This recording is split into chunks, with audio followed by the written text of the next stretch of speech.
Orange County Fire Rescue. 6600 Sea Harbor Drive, SeaWorld Stadium. Okay. We actually have a trainer in the water with one of our whales, the whale that they're not supposed to be in the water with. Okay. We'll get somebody en route. Okay, come through gate number 3 to Shamu Stadium. Gate 3.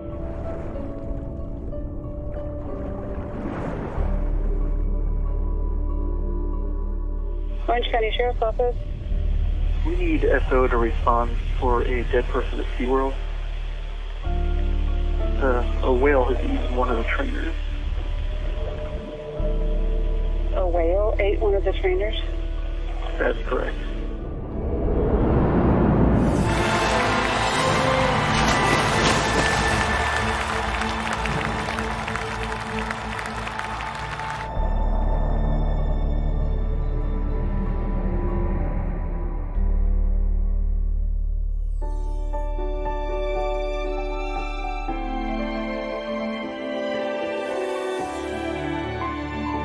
You believe. My parents first brought me to a SeaWorld park when I was very young. From that point forward, I was hooked. It meant everything to me because, I'd never wanted anything more. I remember, being probably in first or second grade, watching National Geographic specials or Mutual of Omaha specials and seeing whales and seeing dolphins. And, as a little kid, just being really incredibly inspired by it. I never went to SeaWorld. I grew up in New York, so I went to the Bronx Zoo. Grew up on a lake with horses. We'd swim the horses. I grew up around the ocean. I came from the middle of the country in Flatland, Kansas. I'm from Virginia. Traveled down, did the theme park thing in Orlando when I was 17. And saw the night show at Shamu Stadium. Very emotional, popular music. And I was just, I was very driven to want to do that. Then I saw what the trainers did, and I said, that's what I want to do. One of the trainers there, he goes, what are you doing out there? You should be a trainer. I go, I don't know how to train animals. I've never trained animals in my life. How do you prepare yourself for an encounter with an 8,000-pound Orcinus orca?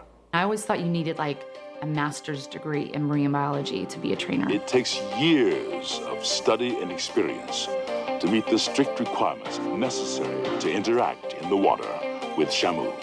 Come to find out, it really is more about your personality and how good you can swim. I went and tried out, got the job right away. And I was like, yeah, I'm so excited, I was so excited. I really wanted to be there. I really wanted to do the job. I couldn't wait to get in the water with the animals.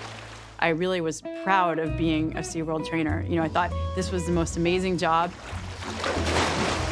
I showed up there on my first day, not really knowing what to expect. I was told to put on a wetsuit and get in the water. Hi, Mom! Oh, I was scared out of my wits. First of all, I put my wetsuit on backwards because I was raised on in a farm in Virginia. Hi, Dan. My first thought and memory of that time was that dolphins are a lot bigger than they look when you get in the water next to them.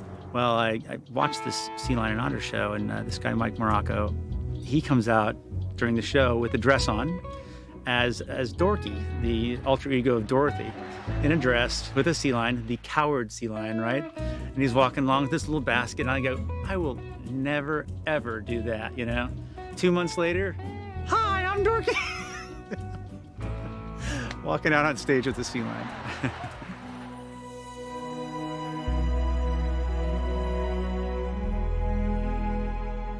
I was overwhelmed and I was so excited. I mean, just seeing a killer whale is breathtaking. I was just in awe. It's shocking to see how large they are and how beautiful they are. Being, in the presence of the killer whales was just inspiring and amazing. And I remember seeing them for the first time, just not being able to believe how huge they were. You're there because you want to train killer whales, and that's your goal. I didn't know it was going to happen, so I wasn't expecting it. And one day they say, okay, Sam, you're ready to go. Come on, you got it? You're going to stand on the whale. You're going to dive off the whale. The whale's going to swim under you and pick you up again. And then you're going to do a perimeter ride around the pool. Good. Keep moving. Right into the slide out. He just told me to go do it, and I did it. Wow, I just rode a killer whale.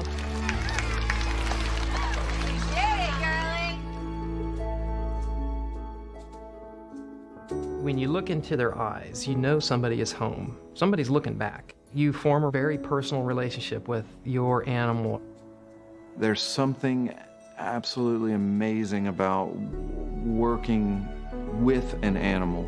You are a team, and you build a relationship together, and you both understand the goal, and you help each other. I've been with this whale since I was 18 years old. I've seen her have all 4 babies. We've grown up together. That's the joy I got out of it, is a relationship like I've never had.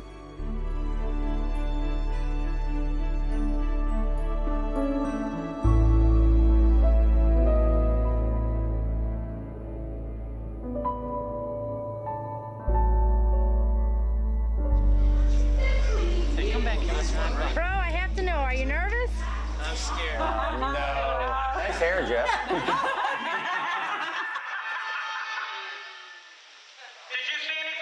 Projections for the future of Jeff Fentry. Jeff Fentry is going to go over there. He's going to shine. You're going to notice all Don? Oh, that's Don. Wow. Given everybody, he's going to be my supervisor one day. There you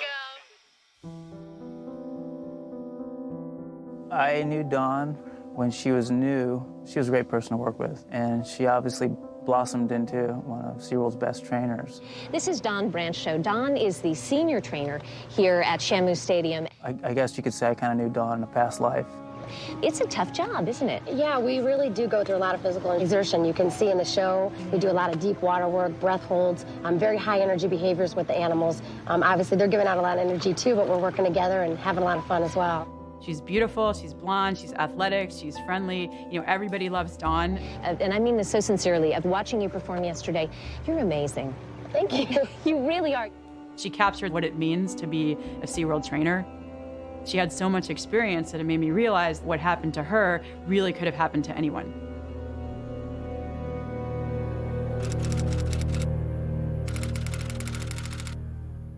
This is Detective Rivera with the Orange County Sheriff's Office. Today's date is February 24th, 2010. The time is 4:16. In the room with me right now is Thomas George Tobin. Is that correct? Correct. Did you see any blood in the water or anything like that? Well, that's part of it. She was scalped and there was no blood. Okay. So pretty much we knew then that the heart wasn't beating. Once they were able to pull her away, how did he let go of the... He didn't. He never let go of the arm? The arm. He swallowed it. He swallowed it? So the arm is nowhere. Right.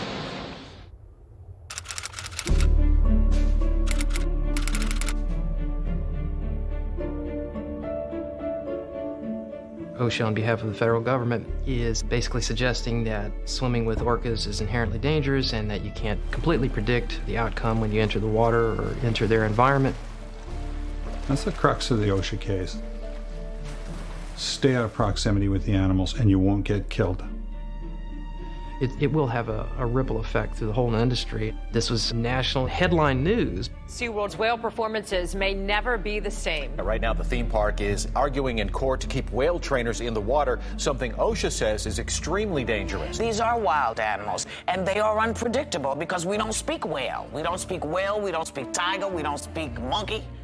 And tempers flared between the two sides today when OSHA's attorney suggested that SeaWorld only made changes after trainer Don Brancho's death outraged the public. OSHA doesn't want the trainers going back in the water without a physical barrier between them and the whales. Being in close proximity to these top predators is too dangerous. They won't then be getting in the water, riding on the whales, things like that. If you were in a bathtub for 25 years, don't you think you'd get a little irritated, aggravated, maybe a little psychotic? The situation with Don Brancho, it didn't just happen. It's not a singular event. You have to go back over 20 years to understand this.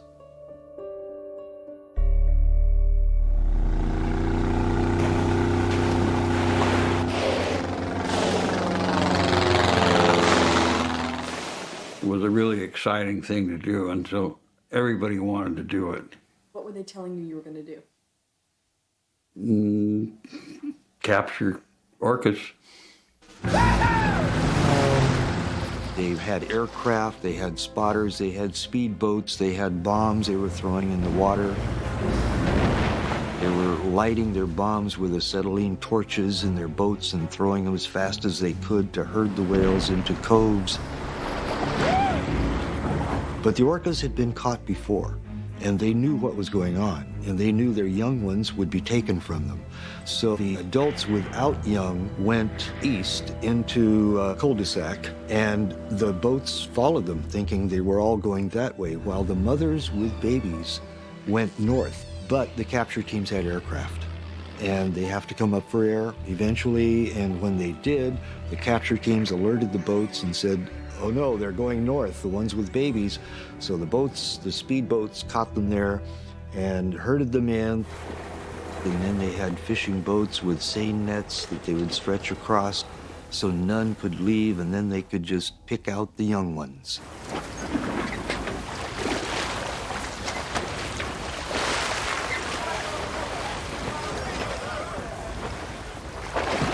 We are only after the little ones. And a little one is, you know, a big animal still, but I was told because of shipping costs, that's why they only take the little ones. They had the young ones that they wanted in the corrals, so they dropped the seine nets, and all the others could have left, but they stayed. We're there trying to get the young orca in the stretcher, and the whole family is out here 25 yards away maybe in a big line, and they're communicating back and forth. Well, you understand then what you're doing, you know.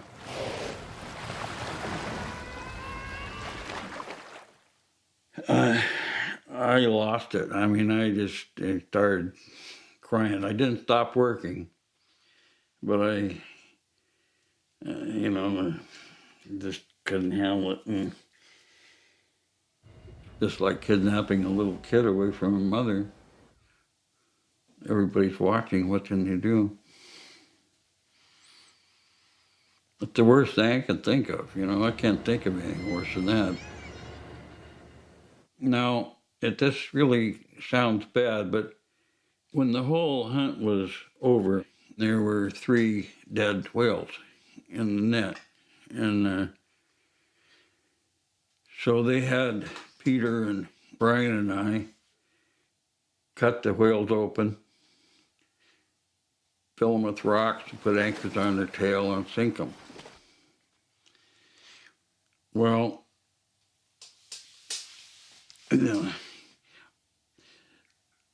really, I didn't even think about it being illegal at that point. I thought it was a PR thing. They were finally ejected from the state of Washington by a court order in 1976. It was SeaWorld by name that was told, do not come back to Washington to capture whales. Without missing a beat, they went from Washington to Iceland and began capturing there. I've been part of a revolution to change of presidents in Central and South America,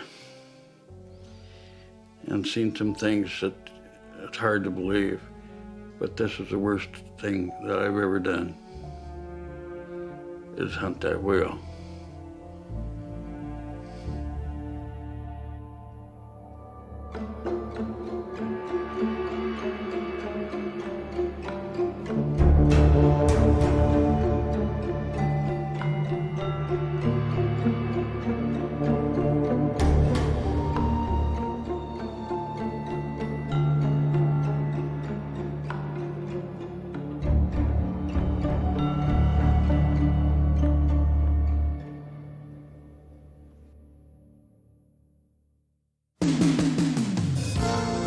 Sealand has been a part of Victoria for over 20 years. We specialize in the care and display of killer whales. By the time I started, when he was 4, he was up to 16 feet long and weighed 4,000 pounds.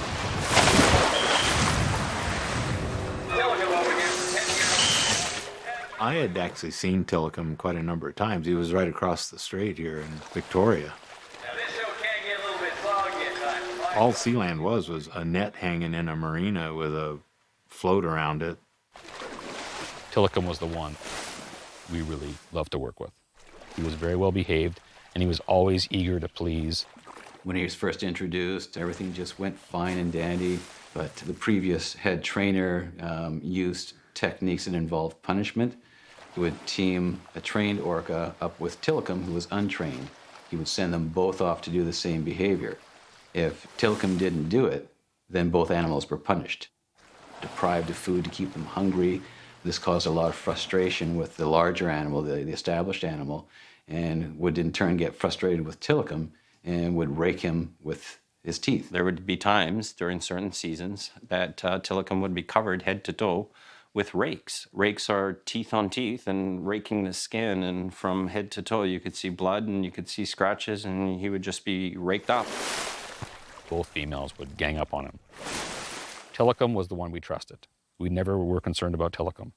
The issue was really that we stored these whales at night in what we call a module, which was 20 feet across and probably 30 feet deep, as a safety precaution because we were worried about people cutting the net and letting them go, and the lights were all turned out. So there's really no stimulation. They're just in this dark metal 20-foot by 30-foot pool for 2/3 of their life.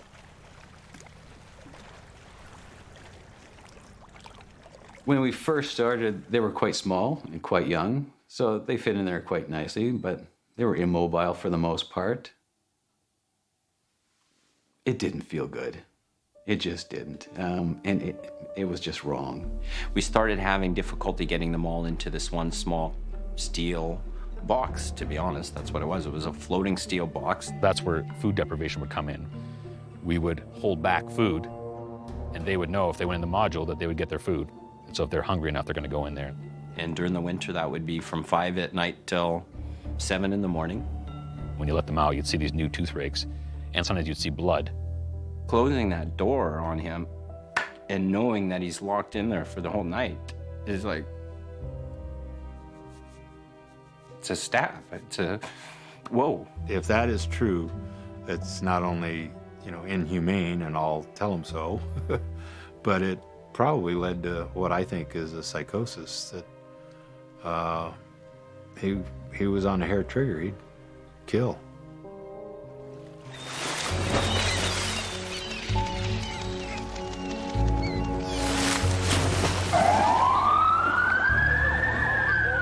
An employee is dead after an encounter at a Canadian park called Sealand of the Pacific.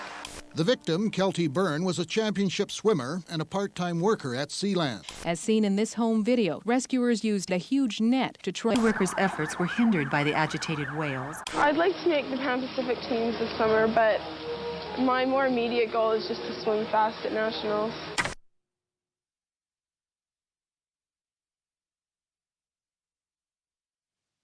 It was sort of a cloudy, gray day, and we were looking for something to do, so we thought, why not go to Sealand? It was kind of like this dingy pool with these whales. And it just felt a little bit like an amusement park that was kind of on its last legs, and everything was a bit gray. Yeah, it was like a swimming pool. Yeah. 3 whales in a swimming pool.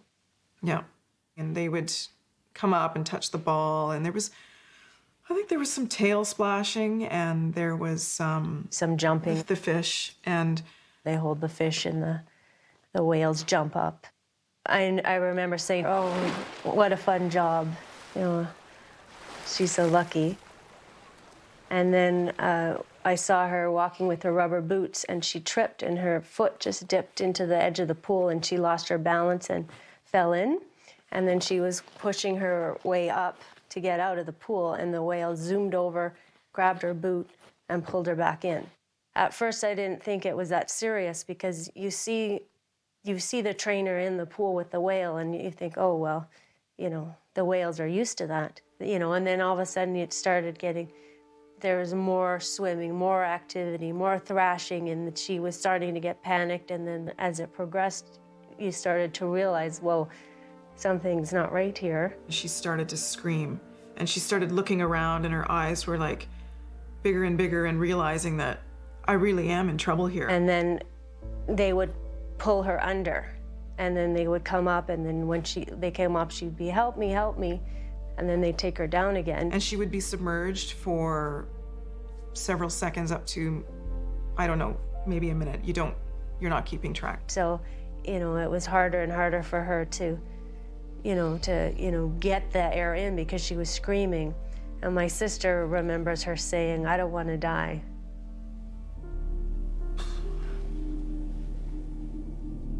Well, condolences to Kelty's family. Yeah. That we couldn't help her. It's pretty wretched. Sealand closed, well, it's probably a good thing. I mean, it was a little pond. And I think the owner, made the right decision for whatever reasons. I don't believe he's a bad guy, a bad man. I think he was shocked by the whole affair, too. The blush was gone from the business, and he decided that that was it. We should shut down. And no one ever contacted us. There was an inquest. No one ever asked us to say what happened. Yeah. We just left. Yeah, there was no big lawsuits afterwards, and there's no memorial. And, the only thing remaining of Kelty Byrne is what's left in the folks' minds who recall the case. So in the newspaper articles, the cause of death was that she drowned accidentally, but, she was pulled under by the whale. Well, there's a bit of smoke and mirrors going on. I mean, one of the fundamental facts is that none of the witnesses were clear about which whale pulled Kelty in. Yes, it was the large whale, Tilikum, the male, is the one that went after her. And the other two just kind of circled around, but he was definitely the instigator. And we knew it was that whale because he had the flopped over fin. Like, it was very easy to tell.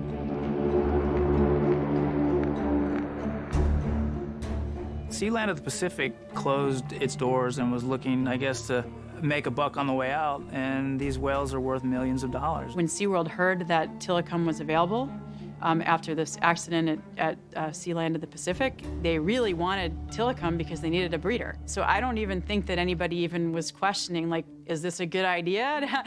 My understanding of the situation was that Tilikum and the others would not be used in shows. They would not be performance animals. Our understanding of their behavior was that it was such a highly stimulating event for them that they were likely to repeat it. Sealand we were all young and a bit of sea cowboys, and we weren't so technical and scientific as SeaWorld, so we all had this vision that they knew more than us and they were better than us, and Tilikum would have a bigger pool and he would have a better life and he would have better care and he'd have better food and be a great life for him. So it was like, okay, Tilly, you're going to Disneyland. Lucky you.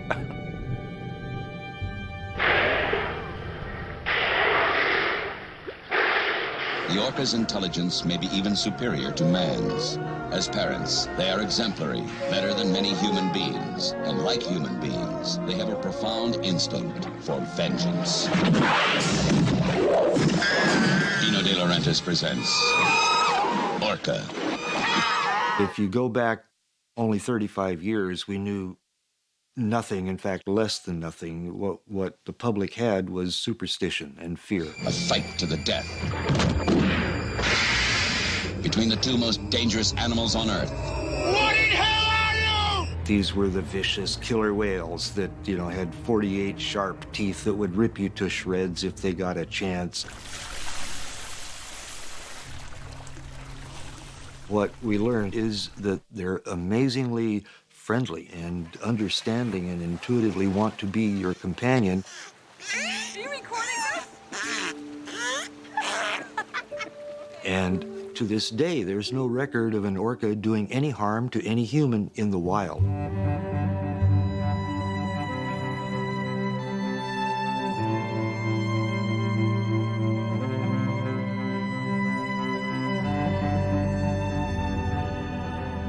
They live in these big families,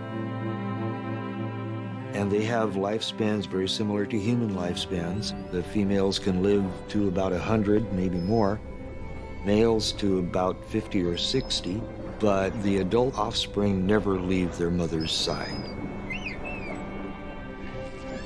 Each community has a completely different set of behaviors. Each has a complete repertoire of vocalizations with no overlap. You could call them languages. The scientific community is reluctant to say any other animal but humans uses languages, but there's every indication that they use languages. The orca brain just screams out intelligence, awareness. We took this tremendous brain and we put it in a magnetic resonance imaging scanner. What we found was just astounding. They've got a part of the brain that humans don't have. A part of their brain has extended out right adjacent to their limbic system. The system processes emotions. The safest inference would be these are animals that have highly elaborated emotional lives. It's becoming clear that dolphins and whales have a sense of self, a sense of social bonding that they've taken to another level, much stronger, much more complex than in other mammals, including humans.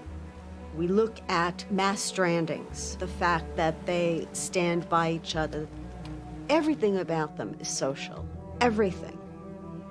It's been suggested that their whole sense of self is distributed among the individuals in their group.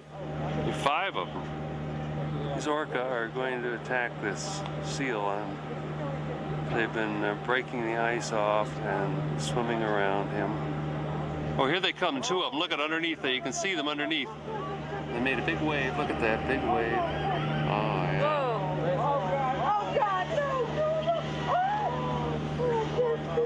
If you can't watch the bullfight, you better leave. Oh, yeah, here they go. Look at this. 3 of them.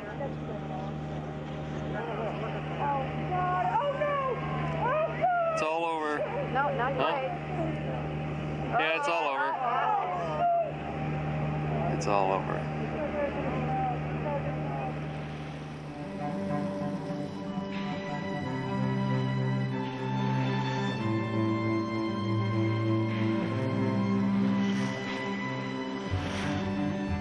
The First Nations people and the old fishermen on the coast, they call them Blackfish. They're an animal that possesses great spiritual power, and they're not to be meddled with.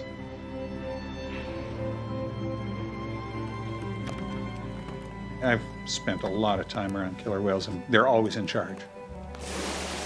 I never get out of the boat. I never mess with them. The speed and the power is quite amazing.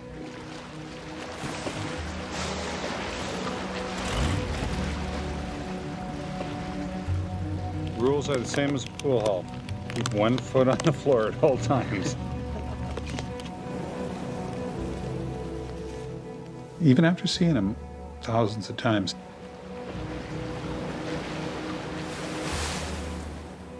you see him and you still, wake up.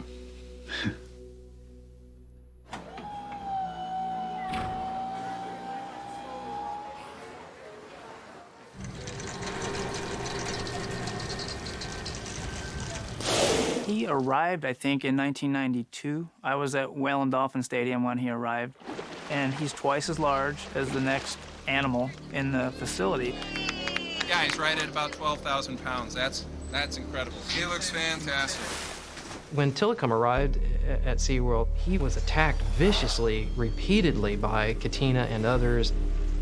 In the wild, it's a very matriarchal society. Male whales are kept at the perimeter. In captivity, the animals are squeezed into very close proximity. Tilikum, the poor guy is so large, he couldn't get away because he just is not as mobile relative to the smaller and more agile females. And where was he going to run? There's no place to run. I think he spent a lot of time in isolation. SeaWorld claims that, oh no, he's always in with the females, but I mean, from what I saw, he was mostly put with the females for breeding purposes, and he didn't spend a lot of time, with the other whales. It's for his own protection. He gets beat up, and so by segregating him, it provides a physical barrier so the females can't kick his butt. Tilikum is pretty much kept in the back, and then brought out at the very end is like the big splash. He was Always happy to see you in the morning. There we go. Look at his chompers. Maybe because he was alone, maybe because he was hungry, maybe because he just liked you. Who knows what was going on in his head. Want a whistle?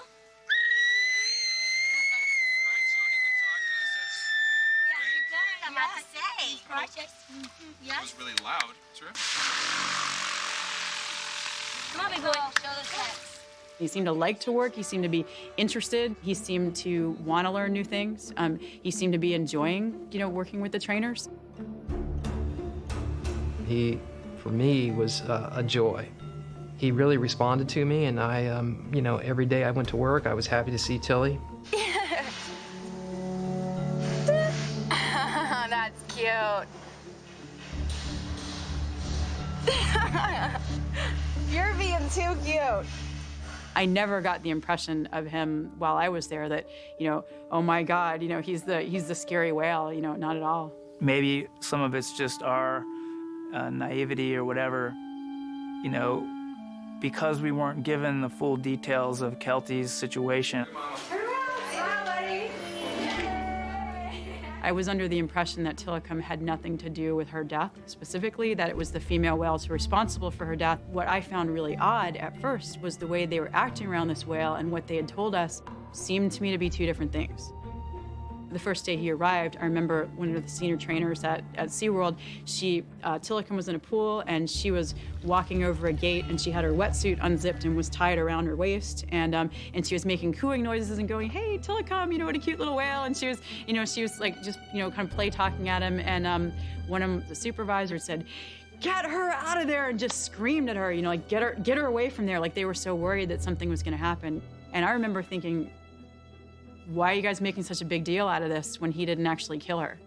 Well, clearly management thought there was some reason to exercise caution around him. It's clearly they knew more than they were telling us. Well, ladies and gentlemen, the next few behaviors you're going to be seeing, you can only see right here at SeaWorld. Jeff was out in the audience filming one of the Shamu shows.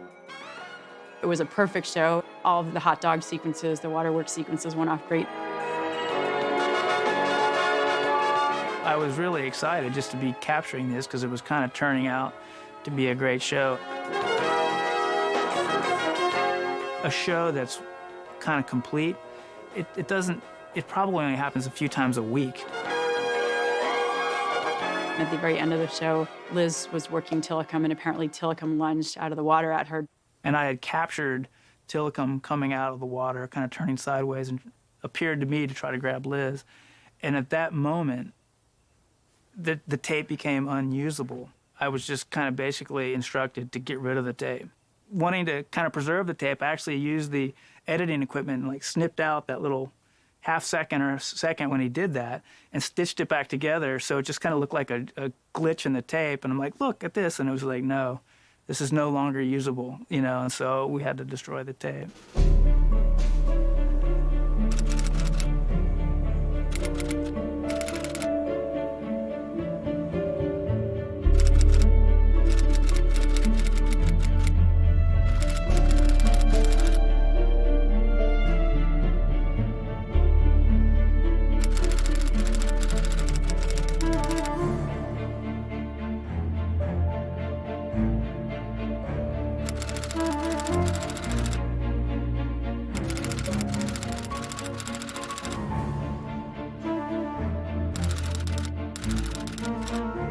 It's pretty outrageous that SeaWorld would claim there was no expecting Tilikum to come out of the water because they had witnessed him coming out of the water, and it's written into his profile.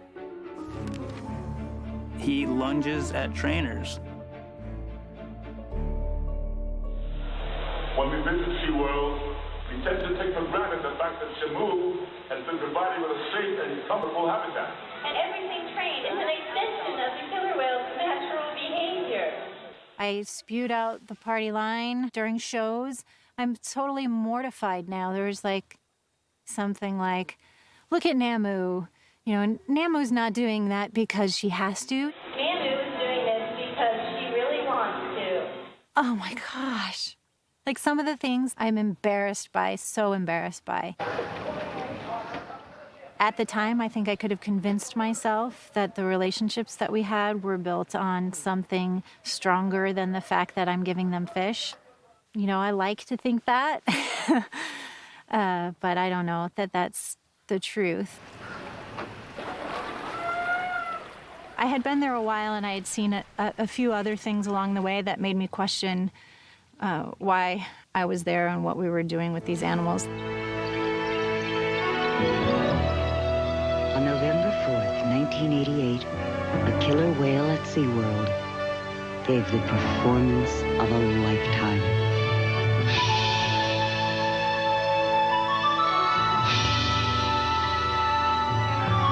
Don't miss this small miracle. Come see our new baby Shamu. I know it was naive of me, but I thought that it was our responsibility to do as much as we could to keep their family units together, since we knew that in the wild, that's what happens. Yes, sir, that's our baby. Kalina was the first baby Shamu. Baby Shamu, SeaWorld's newest star. She had become quite disruptive in challenging her mom a little bit and disrupting some shows and that kind of thing. She's got the whole place jumping, Shamu. She's our baby whale. It was decided by the higher-ups that she would be moved to another park when she was just 4.5 years old. And that was news to us as trainers that were working with her. To me, it had never crossed my mind that they might be moving the baby from her mom. The supervisors basically was kind of mocking me, like, oh, you're saying poor Kalina? You know, what's she gonna do without her mommy? And, you know, and that, of course, just shut me up. So the night of the move, we had to deploy the nets to separate them and get Kalina, the baby, into the med pool. And Katina was generally a quiet whale. She was not an overly vocal whale. After Kalina was removed from the scene and put on the truck and taken to the airport, and Katina, her mom, was left in the pool, she stayed in the corner of the pool, like literally just shaking and screaming, screeching, crying. Like, I'd never seen her do anything like that. And the other females in the pool, maybe once or twice during the night, they'd come out and check on her, and she'd screech and cry, and they would just run back. There was nothing that you could call that, watching it, besides grief. Those are not your whales. You know, you love them, and you think, I'm the one that touches them, feeds them, keeps them alive, gives them the care that they need. They're not your whales. They own them. Kasaka and Takara were very close. Kasaka was the mother, Takara is the calf. Takara was special to me. They were inseparable. When they separated Kasaka and Takara, it was to take Takara to Florida. Once Takara had already been stretchered out of the pool, put on the truck, driven to the airport, Kasaka continued to make vocals that had never been heard before. They brought in the senior research scientists to analyze the vocals. They were long-range vocals. She was trying something that no one had even heard before, looking for Takara. That's heartbreaking. How can anyone look at that and think that that is morally acceptable? It's not. It is not okay. Stand by, Dean. Let's go live to SeaWorld, where Dan Gummersall is joining us for a sneak peek. Hi, Dean. Tell us about the new show. Good afternoon, Richard. The new show is Whale and Dolphin Discovery. What it does is it shows the relationship we have between all our animals here at the Whale and There's Dolphin so many Stadium. things that were told to us that they tell you so many times that you start believing it, you know. So all the animals here get along very well. It's just like training your dog, really. I was blind, you know. I was a kid, you know. I didn't know what I was doing really. Nice. Good job.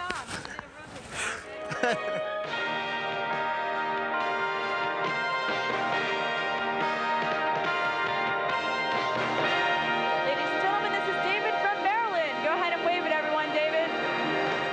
I just really bought into what they told us. You know, I learned to say what they told us to the audience. Hello out there! Children are some of Shamu's biggest fans. We can do just about anything we want. I thought I knew everything about killer whales when I worked there, you know, and everything about these animals. I really know nothing about killer whales. I know a lot about being an animal trainer or a killer whale trainer, but I don't know anything about these animals' natural history or their behavior. I really, in some ways, believed a lot of what I was learning from them, because why would they lie? Because the whales in their pools die young, they like to say that all orcas die at 25 or 30 years. 25 to 35 years. 25 to 35 years. They're documented in the wild, living to be about 35 or mid-30s. They tend to live a lot longer in this environment because they have all the veterinary care. And of course, that's false. We knew by 1980, after a half a dozen years of the research, that they live equivalent to human lifespans. And every other potentially embarrassing fact is twisted and turned and denied one way or another. So in the wild, they live less. And then... Like the floppy dorsal fins. 25% of whales have a fin that turns over like that as they get older. Dorsal collapse happens in less than 1% of wild killer whales. We know this. All of the captive males, 100%, have collapsed dorsal fins. And they say that they're a family, that the whales are in their family. They have their pods, but that's just, an artificial assemblage of their collection, however management decides they should mix them, and whichever ones happen to be born or bought and brought in. That's not a family, come on. You've got animals from different cultural subsets that have been brought in from various parks. These are different nations. These aren't just two different killer whales. These animals, they've got different genes. They use different languages.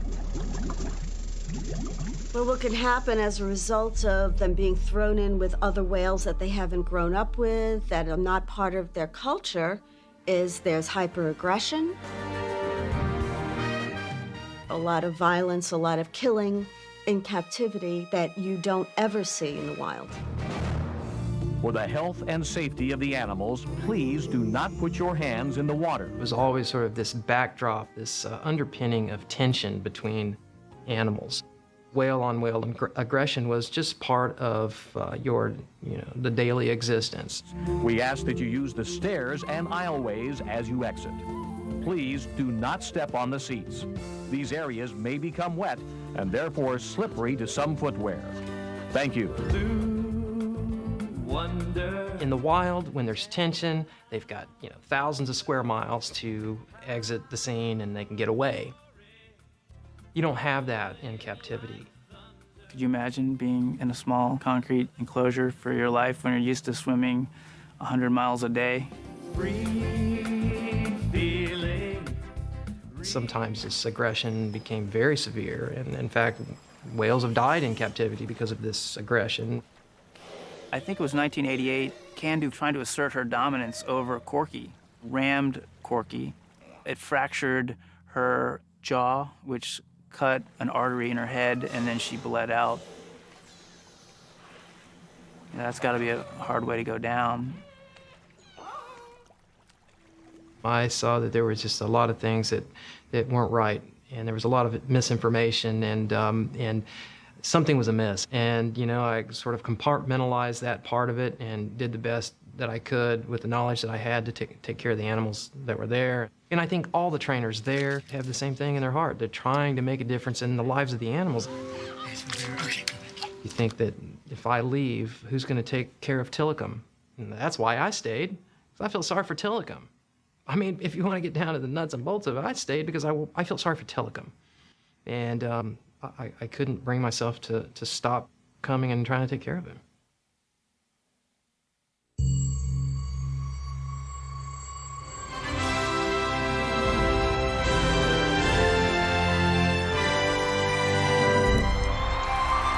Gosh, do I love coming out here every day and having the audience just love what we're doing with the animals. How do I make this animal as beautiful as they are and have people walk away loving this animal, and they're touched and they're moved, and I feel like I made a difference to them. I left in January of 2010, a month before Dawn passed away. She was like a safety guru. I mean, she was always double checking, making sure that everyone was doing the right thing. So I remember she would record every show that she did, and she would watch it and critique herself. And she was constantly trying to be better. When I found out it was Dawn, I was shocked. That could have been me. I could have been the spotter. What if I was there and I could have saved her? You know, all these things go through your mind.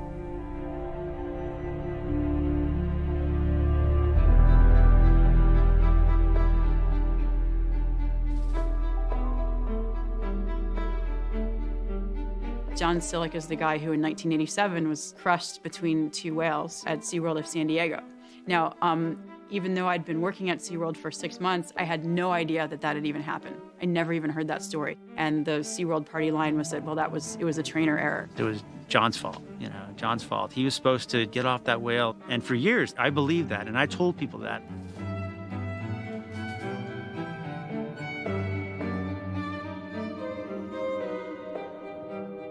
I actually started SeaWorld like 5 days after that event occurred, and we weren't told much about it other than it was trainer error. And, you know, especially when you're new into the program, you don't really question a whole lot. Well, you know, years later, when you actually look at the footage, you go, you know what, he didn't do anything wrong. That whale just landed on him, you know, that whale just went to the wrong spot, or it could have been aggression, who knows, but it was not the trainer's fault at all, you know, watching that video.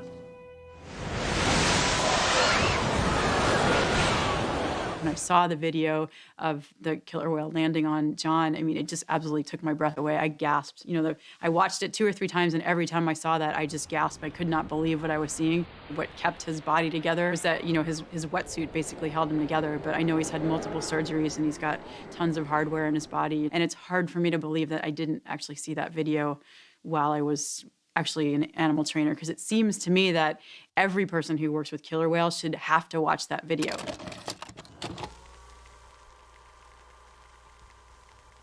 Tamari, you know, Tamari made mistakes. The most important one was interacting with whales without a spotter. So she's putting her foot on Orchid, she's taking her foot off. She's putting her foot on Orchid, her rostrum, she's taking it off. Watching the video, knowing Orchid, your stomach drops because you know what's probably gonna happen. She grabbed her foot. Tamari whips around and she grabs the gate. You see her just ripped from the gate.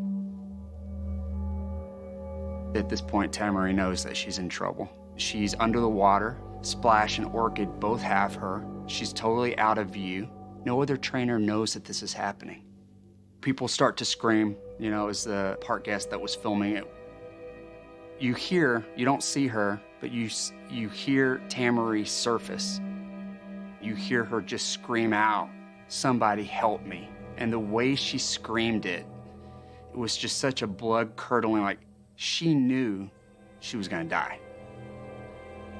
Robin, when he ran over, he made a brilliant decision. He told the trainer to run it and take the chain off Kasaka's gate. By taking that chain off, it would give the precursor to Orchid that Kasaka was coming in. Kasaka is more dominant than Orchid. So Orchid let her go. Her arm, it was U-shaped. It was compound fractured. She's very lucky to be alive, that's for sure.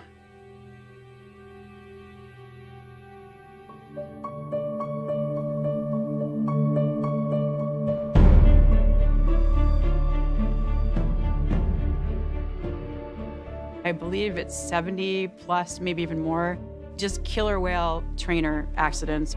Maybe 30 of them happened prior to me being actually hired at SeaWorld, and I knew about none of them. I've seen animals come out at trainers.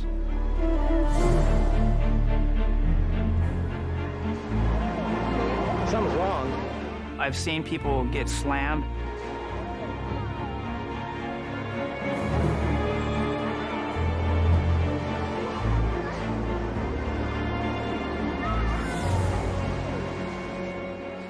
The whales, they're just playing or they're upset for a second.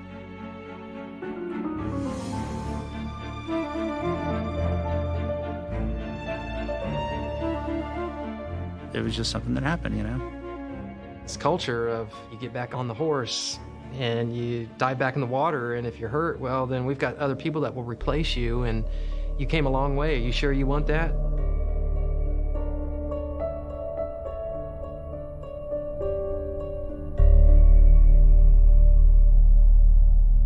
A SeaWorld trainer is recovering today after a terrifying ordeal in front of a horrified audience.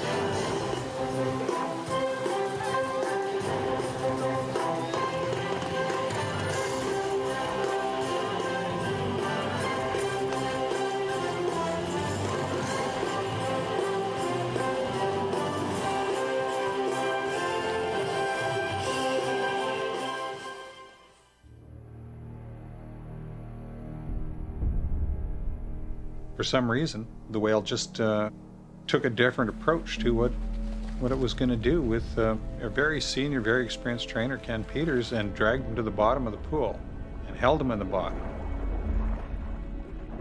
Let him go, picked him up, took him down again.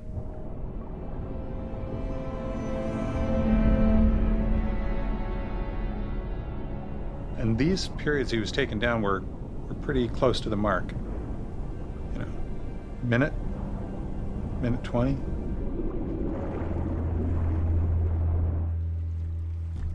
When he was at the surface, he didn't panic, he didn't thrash, he didn't scream. Maybe he's just built that way, but he stroked the whale. And the whale let go of one foot and grabbed the other.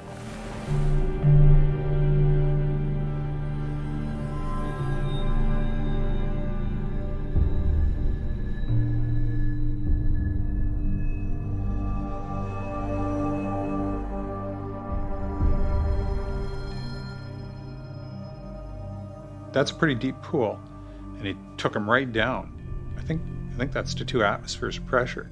Apparently, Mr. Peters is an experienced scuba diver, and I think that knowledge probably contributed to how he was able to be hauled down there that quickly and stay calm and know what to do.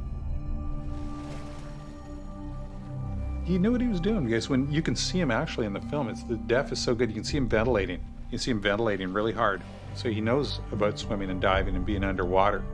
He may have been assuming he was going under again. I did not walk away unimpressed by his calm demeanor during that whole affair. I would be scared shitless.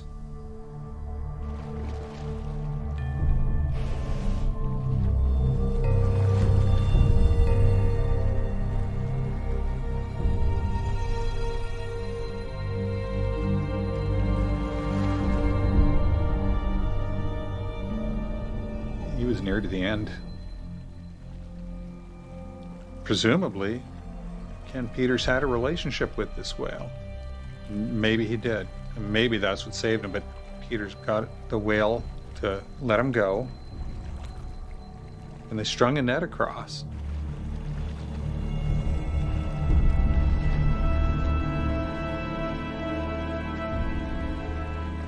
And Ken Peters pulled himself over the float line and swam like a demon to a slide out because the whale was coming right behind him.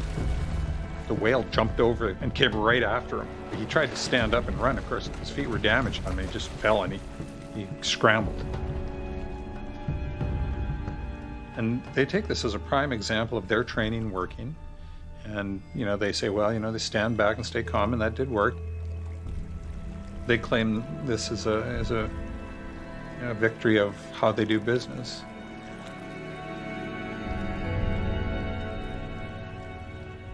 And maybe so, but it can also be interpreted as a hair's breadth away from another fatality.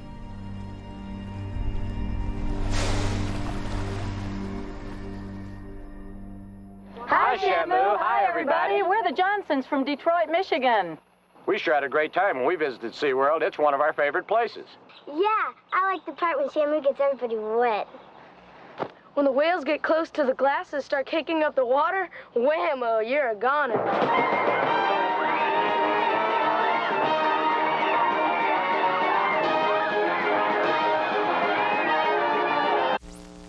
Orange County's sheriff deputies have identified the 27-year-old man found dead in a killer whale's tank at SeaWorld.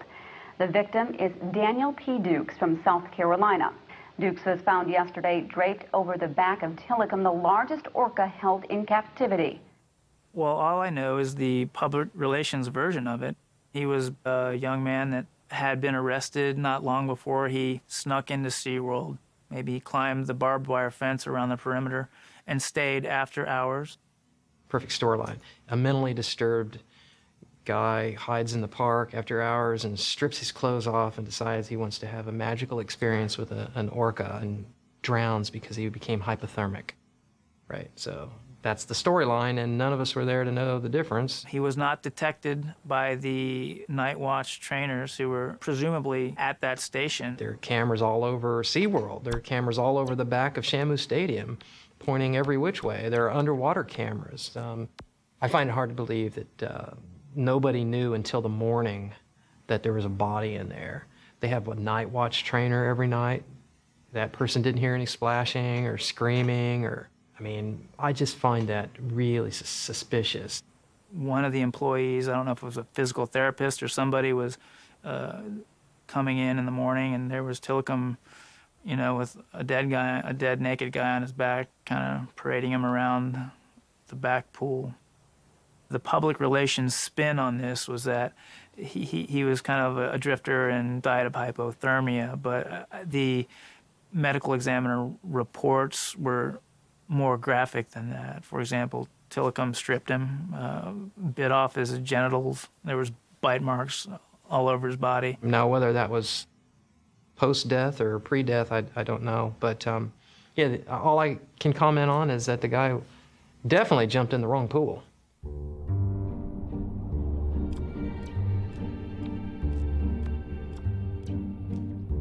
So why keep Tilikum there?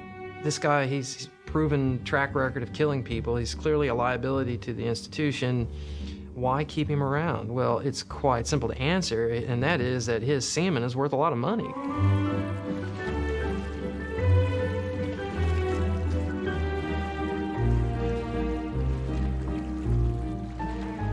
Over the years, Tilikum has been one of the main breeding whales at SeaWorld. It's brilliant because they can inseminate way more female whales because they can just, get his sperm and freeze it, and then he's basically operating as a sperm bank. In a reputable breeding program, rule number one is you certainly would not breed an animal that has shown a history of aggression towards humans. Imagine if you had a pit bull who had killed, that animal would have likely been put down, but in the entire SeaWorld collection, it's like 54% of the whales in SeaWorld's collection now have Tilikum's genes.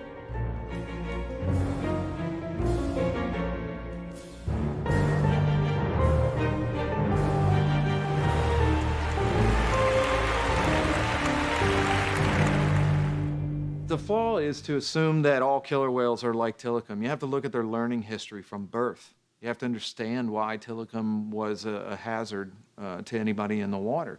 And you have to understand that none of the other killer whales at SeaWorld or in that system are that way. What about the incident at Laurel Parque?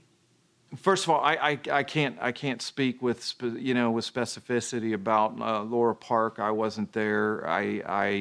In fact, I know very little about it, probably about as much as the general public knows.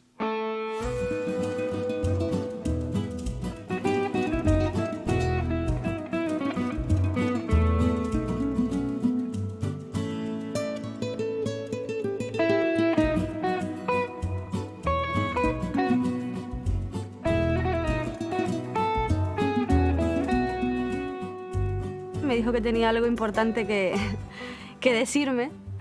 Se me arrodilló y me preguntó si yo me casaría con él. Súper romántico. Y por supuesto le dije que sí, que me dijo de verdad. Le dije, claro, por supuesto.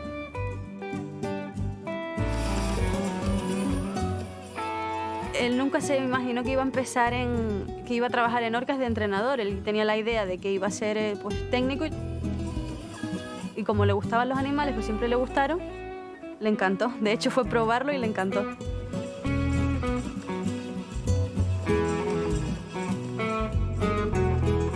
Loro Parque. It's in the Canary Islands, which is an autonomous region of Spain.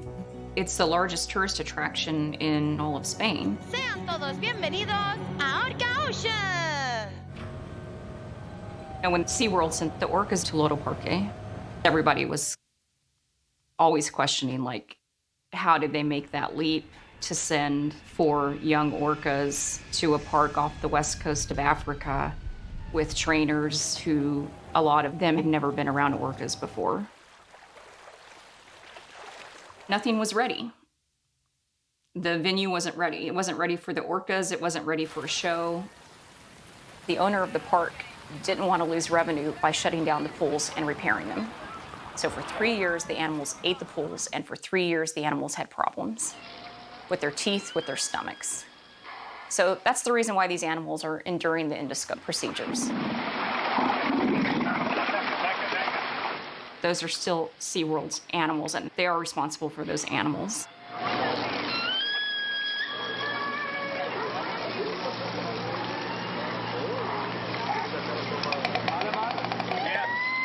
Loro Parque doesn't have a good reputation.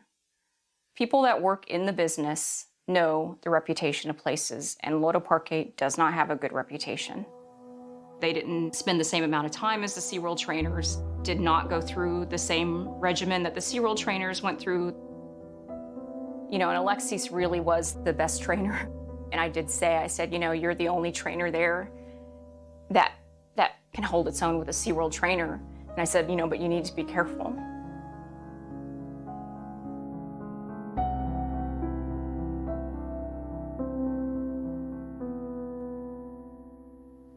Se quejaba de eso, de estar cansado, y yo pues le intentaba quitar un poco de importancia y le decía, pues todo el mundo se cansa en el trabajo, es normal.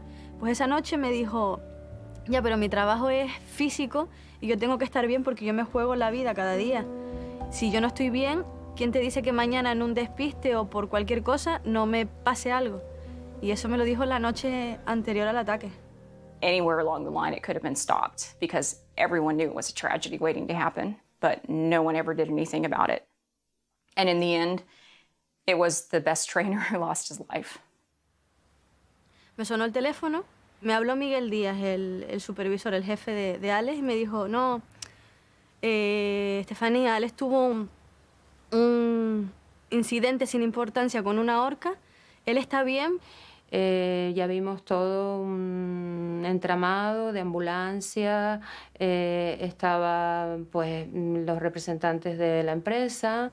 Estaba el dueño con su director, con sus abogados, y lo que nos dijeron fue no pudimos hacer más. No pudimos hacer nada.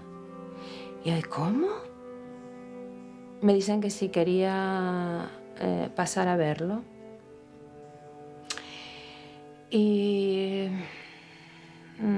fue tremendo, ¿no? Y nos metieron en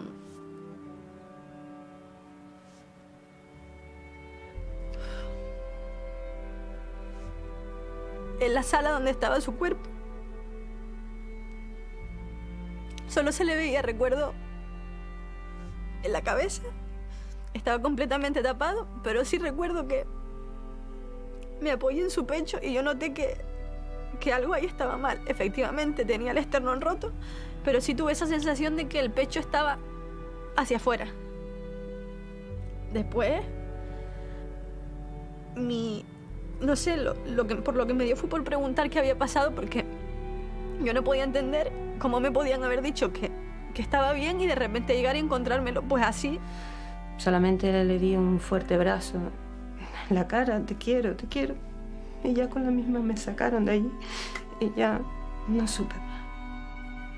Fue un accidente, pero pues yo no me quedé tranquila con eso. Al final el tiempo y la autopsia nos dio la razón y no fue un accidente, fue un ataque brutal.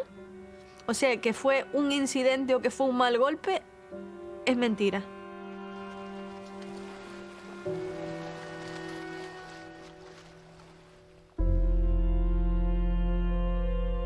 Those were SeaWorld's whales. They were trained using SeaWorld's techniques. And their training was being supervised at the time of the fatal accident by one of their senior trainers from San Diego.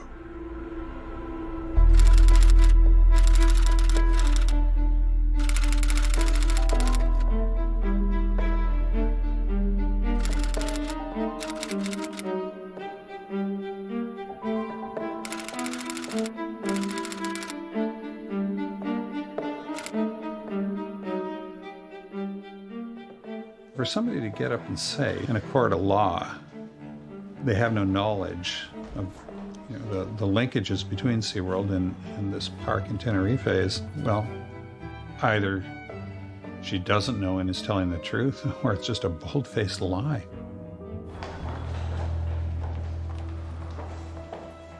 As trainers, we never forget Shamu's true potential. We see it each and every day.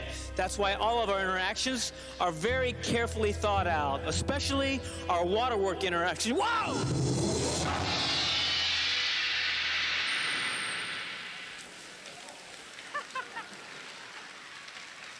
You big dork. Especially our waterwork interactions, because they're potentially the most dangerous. I've been expecting it since the second person was killed. I've been expecting somebody to be killed by Tilikum. I'm surprised it took this long as it did. First tonight, a 6-ton killer whale has lived up to his name, killing an experienced trainer at SeaWorld Orlando today. A tourist at an earlier show said the animal seemed agitated. Trainers complained the whales weren't cooperating. The whole show, the main show, was a disaster that day. There was, whales chasing each other, and eventually the trainers decided that they had to stop the show because they couldn't get the whales under control. Tilikum was in the back pool, set up to do a Dine with Shamu performance with Dawn. Likely she saw what had gone on during the main show, and so she had probably felt more pressure to do a good show. When you watch the whole video, you can see that Tilikum is actually really with Dawn in the beginning of the video. There's a couple of behaviors that she asks him to do where Tilikum just jumps right in and he does exactly what she asked him to do. I remember 12,000 pounds. We're going to show you how agile these guys are. 12,000 pounds. There seemed to be a point in the session where things went south, so to speak, and in my humble opinion, it was at that missed bridge, whistle bridge, on the perimeter peck wave. She asked him to do a perimeter peck wave where she asked him to basically go all the way around the pool and wave his pectoral flipper. It's damn big though. And she blows her whistle, There we go. which is a bridge, which tells the animal that, okay, you've done a good job, come back and get food. But he missed that cue. He likes waving so much. Let's keep on waving. And he went all the way around the pool on this perimeter pack wave. We're gonna let him keep on waving. My interpretation is that he didn't hear the whistle. So not only did he not hear the bridge, then he went and did a perfect behavior and came back, and what he got was what we call a 3-second neutral response, which is just a way to let the animal know, no, you didn't do the correct thing, you're not gonna get rewarded, and then we're gonna move on. And then you can also see through the video that Dawn is running out of food. The animals can sense when you're getting to the bottom of your bucket of fish because they can hear the ice clanging around and the kind of fishy, soupy water at the bottom. And the handfuls of fish that they're getting delivered by the trainer are all getting smaller. So they know that they're coming down to the end of session. When you see the difference between the beginning of the video and the end of the video, you can see that he's just not quite on his game anymore. There was no food left. She kept asking him for more and more behaviors. He wasn't getting reinforced for the behaviors that he was doing correctly. He probably was frustrated towards the end. Then she walked around the perimeter of G-Pool. He followed her.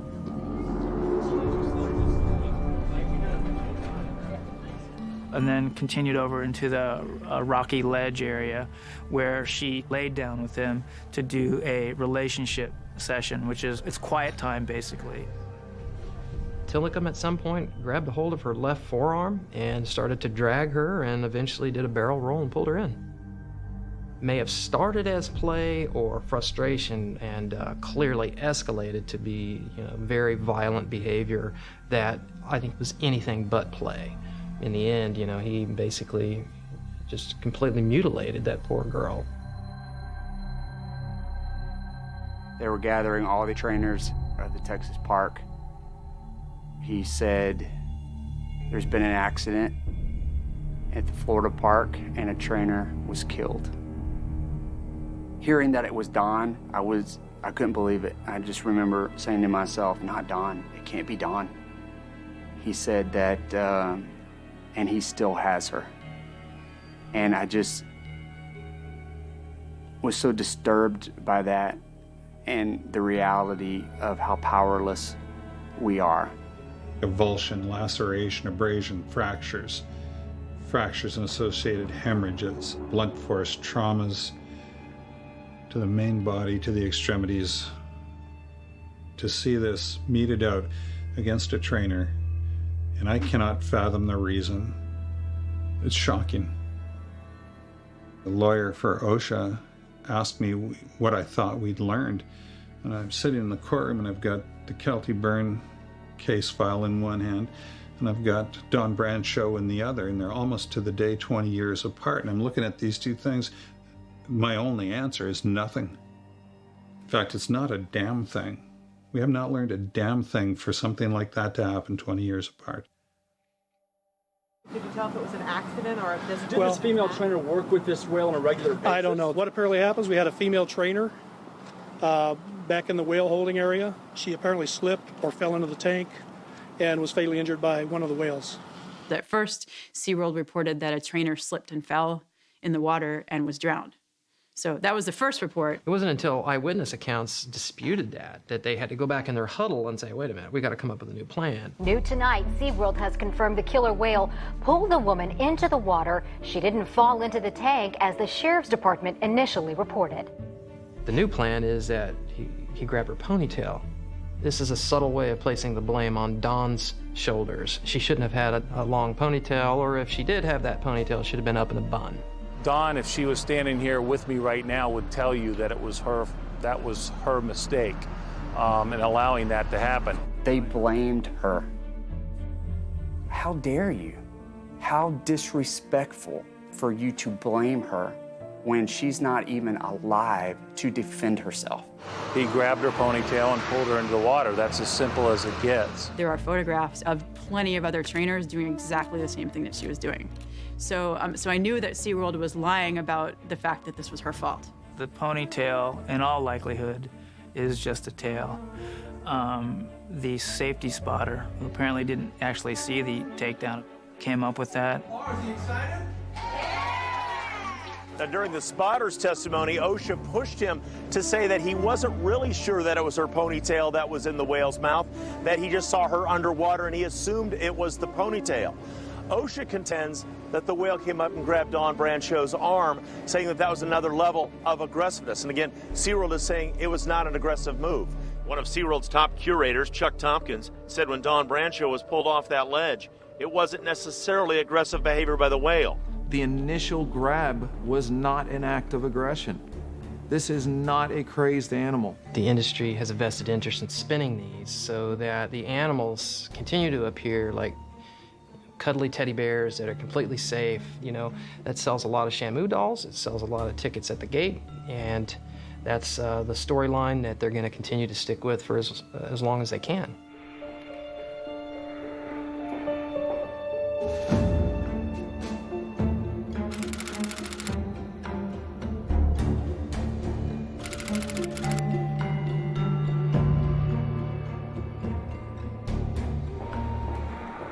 Recognize that those that say this is a crazed animal that acted out and grabbed Dawn maliciously, they want to prove the theorem that captivity makes animals crazy, and that is just false. All whales in captivity have a bad life. They're all emotionally destroyed. They're all psychologically traumatized.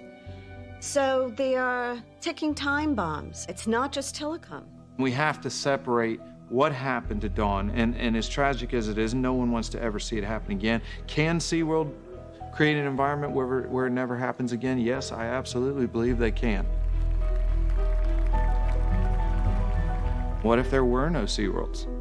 I can't imagine a society with the value we put in marine mammals if those parks didn't exist.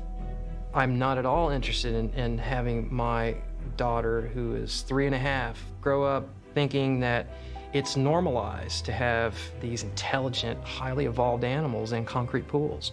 I don't want her to think that's how we treat the kin that we find ourselves around on this planet. I think it's atrocious. This hearing is expected to last all week, with OSHA continuing to work toward this theory that SeaWorld knew there was a calculated risk of injury or death, but put trainers in the water with the whales anyway, while SeaWorld will say that Don Brancho's death was an isolated incident. Reporting live in Seminole County, Dave McDaniel, West 2 News.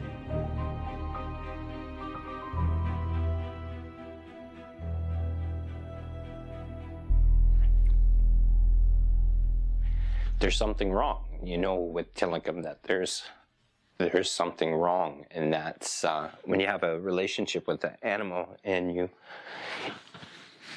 you understand that he's killing not to be a savage. He's not killing because he's just crazy. He's not killing because he doesn't know what he's doing. He's killing because he's frustrated and he's got aggravations and he doesn't know how to, he has no outlet for it. Now, Tilikum is spending a great deal of time by himself and basically floating lifeless in a pool. 3 hours now, and he hasn't moved. They try to sugarcoat it by saying, he comes out in the front pool every once in a while. Now he's doing shows. Really, you know what he does in a show? He does a few bows, and then he goes back into his little jail cell. That's his life. I feel sad for Tilikum. A regal thing like him swimming around the tank with his fin flopped over like that, you know, compared to a wild bull killer whale that size, you know, which is one of the most kinetic and dynamic things you can imagine. I feel sad when I see him.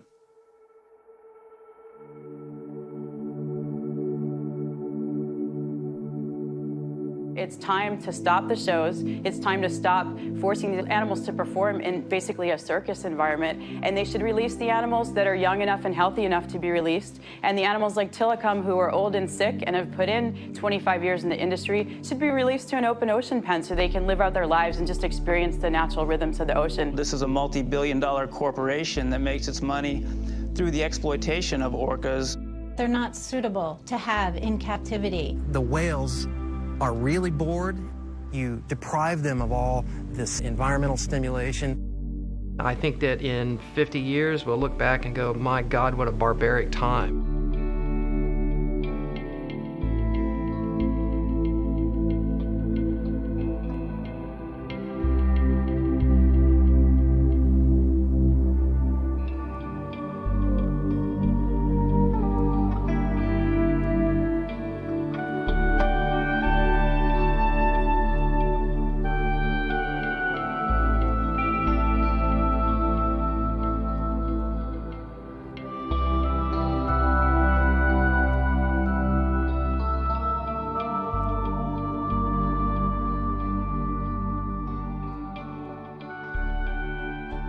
Dawn Brancho, DB, dream big. Dawn was the most loving, giving person you ever met. Her smile just radiated.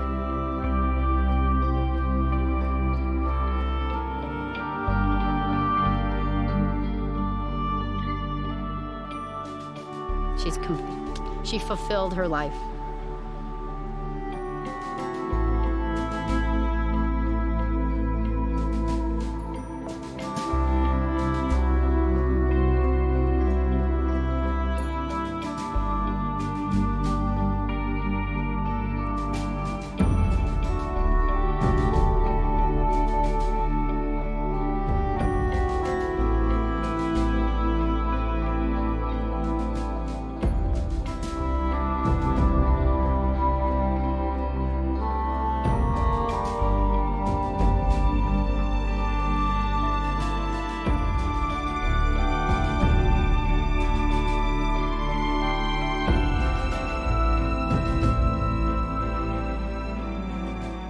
We saw whales swimming in straight lines with straight dorsal fins. I was so honored to be there.